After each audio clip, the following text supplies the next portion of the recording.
กับทักทายสบายดีพี่น้องเนาะทักทายสบายดีพ่อแม่พี่น้องฟังลาวฟังไทยกันเบิดสุขูสุคนพี่น้องเอ้ยก็คือมื้อนี้เนาะบ่าวบัวก็ได้ไปมอบเครื่องใส่เครื่องซอยเนาะหรือว่าข้าวสารอาหารแห้งว่าซั่นซะพี่น้องเนาะเนื่องจากผู้ใหญ่ทางบ่าวบัวเพิ่นซื้อให้ครอบครัวน้องเบยเนาะพี่น้องเนาะบ่จะเป็นเกลือเป็นนัวละลายยางเนาะน้ำปลาละลายยางพี่น้องเนาะมื้อนี้ครับทางบ่าวบัวก็เลยมีโอกาสมาส่งให้ทางน้องเพิ่นพี่น้องเนาะยังเลือกอีกข้าวสารพี่น้องข้าวสารนี่ยังบ่มีพี่น้องยังทาอีกประมาณมือสองมือพี่น้องถ้าเบิ่งคำว่าข้าวสารมีเนาะบ่าวบัวก็สิไปหาน้องเบยหรือว่าให้เพิ่นนี่มาเอาเองพี่น้องซั่นซะบ่าวบัวเนื่องจากบ่าวบัวบ่มีเวลาแล้วก็บ่มีรถพี่น้องอีกอย่างเพิ่นก็มีรถอันก็เอิ้นว่ารอให้พี่น้องมาอยู่เนาะมันก็บ่ได้ไกลเนาะพี่น้องเนาะเพราะว่ารถบ่าวบัวมันใส่บ่ได้พี่น้องมันหนักเนาะพี่น้องเอ้ากะโอเคพี่น้องเนาะมื้อนี้บ่าวบัวสิพามาเบิ่งกันเลยพี่น้องพี่น้องไปพี่น้อง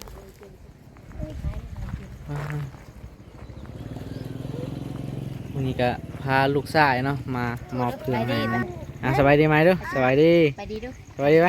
ไปดีอ่ะไปดี สบายดี เดี๋ยวละไปดีดู พาขึ้นอย่าบุน้ำบุวันนี้บ่าวบัวก็มามอบให้เครื่องเพิ่นพี่น้องเนาะนี่บ่ว่าจะเป็นยังไงไปเฮ้ยจะซื้อยังไง ลายยางสิแกนสบายดี FC นะ สบายดีพี่น้องมื้อนี้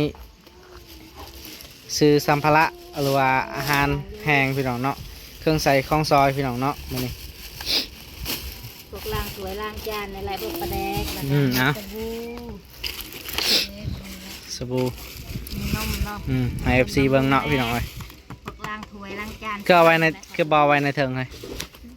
เป็นยังมันวางไว้นี่แหละอันนี้เนาะให้ FC เบิ่งเนาะเป็นไข่ไก่เนาะนี่ไข่ไก่อาหารแห้งอันนี้ก็คือเอามาเพื่อกินซ้ำห้องเนาะทาข้าวสารมาแม่นข้าวสารเพราะว่าห้องซีพังเขาซีบ่ได้เนาะนี่ก็คือขนมพากินสิกินขนมแล้วบัดนี้พาก่อนจังหน่อยจังกินเอาพามานี่ดูเสร็จพากินสิกินขนมเลยพี่น้อยเอามันลักแล้วล่าสุดใช้เจ้าของมันมาพี่มาพี่แม่ถ่ายคลิปนี่ไปได้บ่มีเวลาเลยนี่คอยบ่มีเวลาพี่น้อยไหนมาพี่เห็นยังไงทักทาย FC ไหนดูสบายดีพี่น้องอันนี้ก็คือร้านของโตเพิ่นให้ขนมพี่น้อยไปได้ดีใจวะนี่น้องเบิร์ครบบัดนี้เอาซื้อเอาไว้ซ้ำห้องนี่เห็นป่ะนี่เห็นป่ะมีเฮาฮู้จักได้เรื่องเครื่องใส่ของซอยพี่น้องเป็นยาสีฟันเนาะยาสีฟันนี่อย่าไปปะนะใช่ได้เก็บไว้สมมุติเฮาบ่มีก็ได้ใส่นี่คนไทยก็เรียกสุรสนี่ผงชูรสเนาะจะนำเอาไปขายทีมบ่ได้นะประหยัดกินนะประหยัดกินนี่ลายยางเลยพี่น้องเอ้ยเอามีเฮาจัดหนักจัดเต็มพี่น้องปลากระป๋องลายยางเลยมื้อนี้ข้าวยังข้าวนี่ถ้าอีก 2-3 มื้อเด้อข้าวคันว่าเขาเจ้าเปิดโรงสีแล้วเฮาสิบอกอยู่ดอก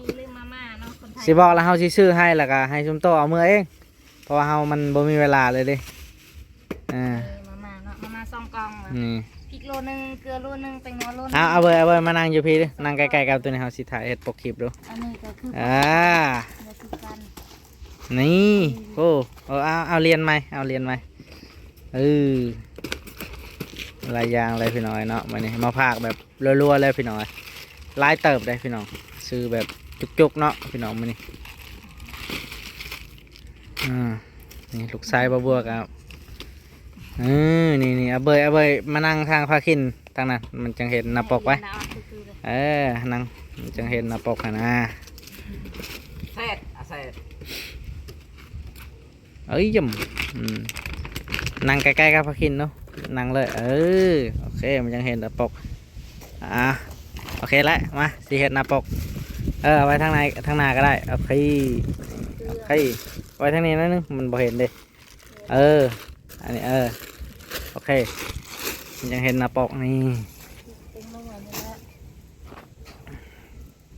แบบวางแบบเรียวๆเนาะพี่น้องมันบ่มีวางๆแล้วก็วางจังซี่เนาะ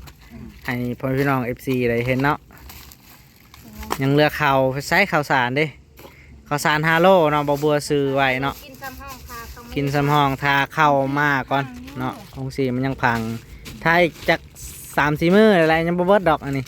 เพื่อสิกินเบิด นั่นแหละเนาะมันบ่ได้มีบ่อยๆแล้ว เอามื้อเจ้านั่งนางก็ได้เผากันเด้อนอบเด้อนอบไว้เขาเสียตัวคลิป1 2 3แอคชั่นโอเค1 2 3 1 2 3แอคชั่นเอ้ยย่ำโอเคพี่น้องเนาะมื้อนี้ก็เอาก่อนอื่นเฮาสิมาทำน้องเบยก่อนเพิ่นดีใจบ่เพิ่นได้หลายๆอย่างนะดีใจว่าน้องเบย โดยดีใจ เนาะอันนี้ก็คือเงินจากผู้ใหญ่ใจดีอยู่ฟินแลนด์เนาะเพิ่นบ่ให้เอ่ยชื่อเอ่ยนามเนาะมื้อนี้พี่น้องมีแต่ให้ทางน้องเบยเพิ่นขอบใจเพิ่นเนาะแล้วก็อวยพรเพิ่นเนาะพี่น้องเนาะนี่พี่น้องหลายอย่างเลยพี่น้องบ่ว่าซื้อเนาะภรรยาบ่บัวแหละมาซื้อให้เพราะว่าเพิ่นสิฮู้ดีว่ายังในเครื่องใส่เครื่องซอยในครัวเรือนพี่น้องบ่ว่าจะเป็นหลายอย่างพี่น้องข้าวสารอาหารแห้งเนาะข้าวสารทั้ง2 กระสอบทางผู้ใหญ่เพิ่นซื้อให้พี่น้องเนาะเอาพี่น้องก็มื้อนี้เฮาสิมาถามความในใจน้องเบยเป็นอะไรน้องเบยดีใจเนาะ โดย ปลาตัวเห็นนี่ก็ซื่อๆเนาะมีไข่มีหยังหลายๆอย่างเลยพี่น้อยมีแต่กินแล้วก็ประหยัดนะเพราะว่าเฮาบ่มีเด้ยามมา บ่ได้มีบ่อยๆ มันบ่มีบ่อยๆได้นี่โดนๆเทื่อนึงบางทีก็บ่ได้มีเลยมีตัวนี้เป็นมื้อมีเทื่อสุดท้ายบางทีก็บ่มีผู้ใหญ่แล้วบัดนี้มันบ่มีได้จังได๋เฮาก็ต้องประหยัดเอาตัวนี้ตัวใดมันกินได้ก็กินไปเนาะพี่น้องเอ้ยตัวใดมันเฮ็ดได้หรือว่าหาอยู่หากินไปจังซั่นแหละถ้าว่าบ่มีอะไรก็กินตัวนี้เนาะพี่น้องเอ้ยทางบ่าวบัวก็มามอบแบบเรียวๆพี่น้องนี่ลูกชายบ่าวบัวก็มานํพี่น้องมันบ่มีเวลาเนาะ เวลามานี่ก็ เนี่ยเวลามาแบบ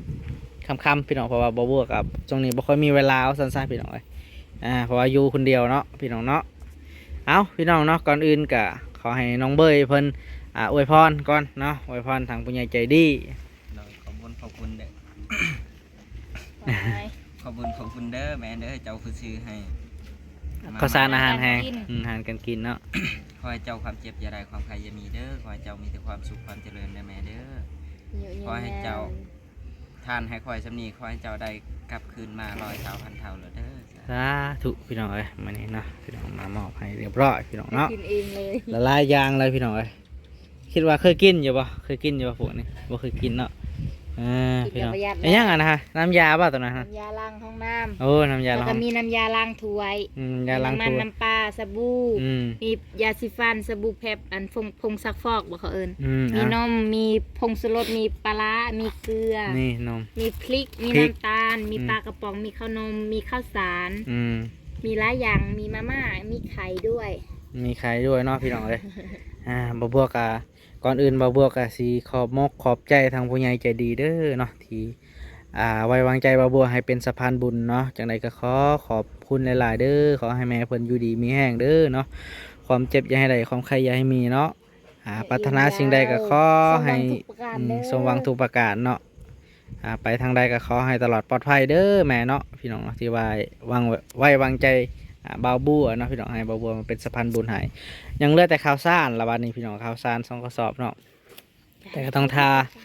าอีก2-3 มื้อ4-5 มื้อนั่นแหละเอ้าทาเบิ่งพี่น้องคาดว่าข่าวมาเดี๋ยวเฮาสิไปบอกดอกเนาะพี่น้องมื้อนี้ คันมีข่าวก็สิอัปเดตลงไหม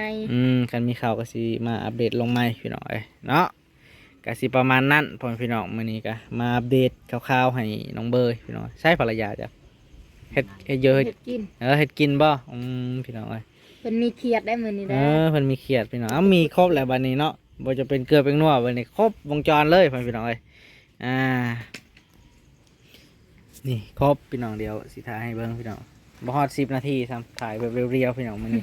มาถ่ายก็บ่ค่อยมีเวลานะพี่น้องเอ้ยก็เลยมาแบบกระทันหันพี่น้องเอ้ยขาดเรือยังแน่ในเหือนนะน้องเบยขาดเรือยังนะสำหรับในเหือนบ่มีเลยก็คือ บ่มีเลยบ่มีเลยเนาะ อย่าละโยดิอย่าเอาของเขา เส เสร็จมันรักแล้ว นั่นสิรักกินขนมอะไรพี่น้องเอ้ย มันรักแล้วล่ะสุด จะน่าเอาจังกินจะน่าเมื่อจะจังเสือ เอา เอา หนึ่งเด้อ พี่น้องเอ้ย แกะอะไรนี่เจาะเองเฮ็ดเป็นหมด นี่ลูกชายเนาะพี่น้องลู เพิ่ ก น ชาย สิกินนะบัดนี้ตาย เพิ่นก็จะกินอะไรพี่ เจี น้ ย อ ว ง มือแล้วบัดนี้เห็นว่าแม่แกะหันหนึงมากินของไอ้เบยมา ไป ทุ ให้ กัน น้อง ทุ เบยทุดู ทุไหมทุทุอีกเท่านึง ทุอีกนึงตัวละทุจ้ะทุอะไรทุทุอ๋อพี่น้องนี่ หลักของไอเบอร์เลยไอเบอร์ทันกินอยู่ พี่น้อง กินหลัก ประมาณนั้น แล้ว เด้อพี่น้องมื้อนี้ก็หลายอย่างแล้วแหละเนาะน้องเบยกินยังตอนแรงนี่ข้าวเบิดเด้อบ่ยังอยู่เนาะยังบ่หลายแต่ว่าอันนี้ใช่ข้าวสารเนาะข้าวสารเนาะข้าวสารสำห้องพี่น้อง 5 โลนะ5 กิโล 5 กิโลก็ยังอีกหลายมือเติบอยู่ ยาสระผมเด้อกินนวดอันนี้ พี่น้อง อันนี้ก็เป็นเครื่องทูหมอคัดหมอคันดิล้างถ้วยอันนี้คัดห้องน้ำน้ำยาคัดห้องน้ำนี่น้ำยาล้างถ้วยอันนี้น้ำมัน น้ำมันเนาะ ยาสีฟัน พี่น้อง สบู่ตะกระป๋อง ไปกินแซ่บป่ะพี่น้อยมืดแล้วเนาะถ่ายมานี่ก็สิมืดเลยพี่น้อยเอาพอได้จาก18 นาทีว่าสั้นซะพี่น้อย